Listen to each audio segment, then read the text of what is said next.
नमस्कार and welcome to the world weekly. यहाँ हम दुनिया के सबसे इम्पॉर्टेंट ग्लोबल इशू को सिंप्लीफाई करते हैं एक स्टूडेंट लेंस से। मैं हूँ इशिता होता और आज का एपिसोड है ब्रिक्स समिट 2025 पर।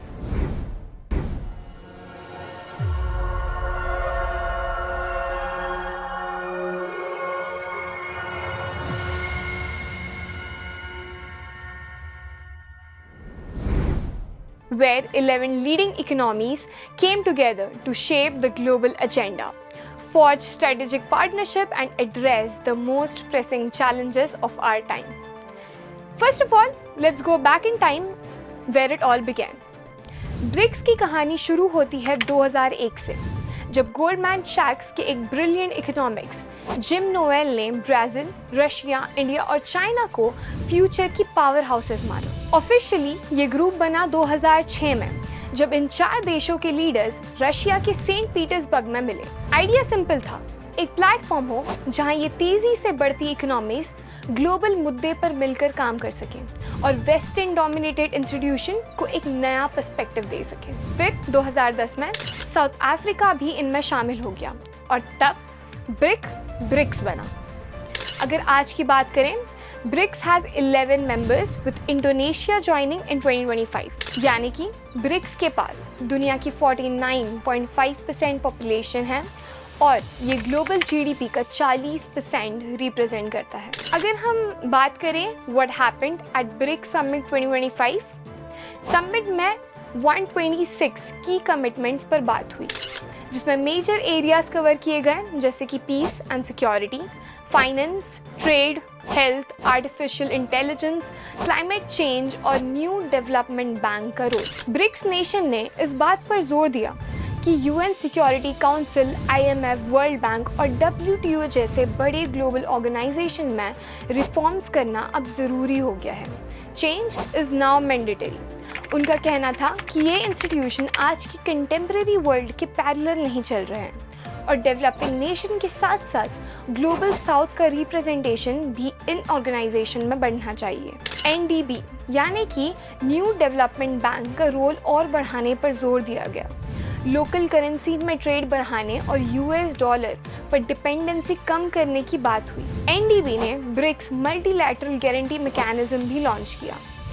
आर्टिफिशियल इंटेलिजेंस पर फोकस डालते हुए BRICS leader statement on global governance of AI को भी अडॉप्ट किया गया।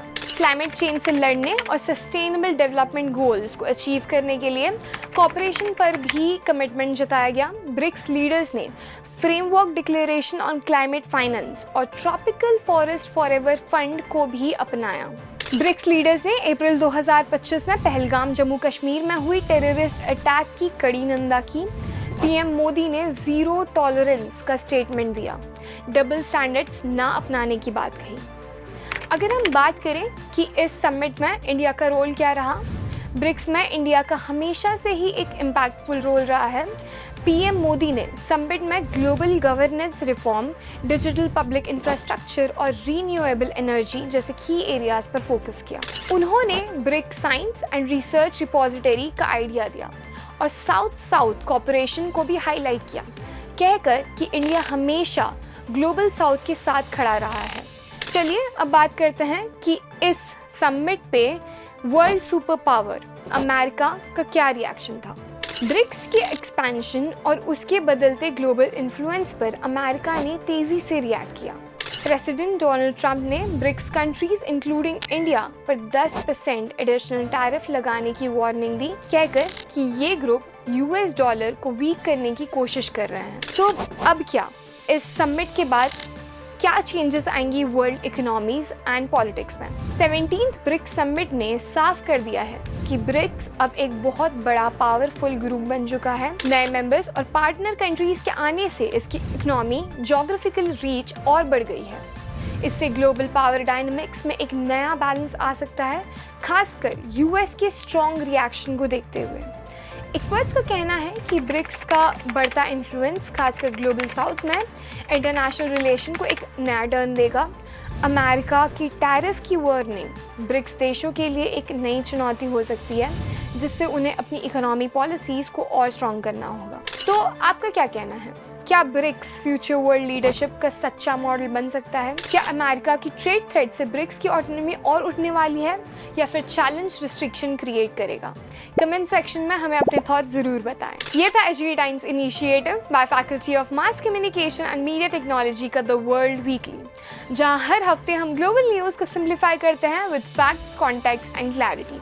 मैं हूँ इशिता होता। अगली बार मिलेंगे एक नए इम्पैक्टफुल ग्लोबल इशू के साथ। तब तक के लिए स्टे इन्फॉर्म्ड, स्टे क्यूरियस।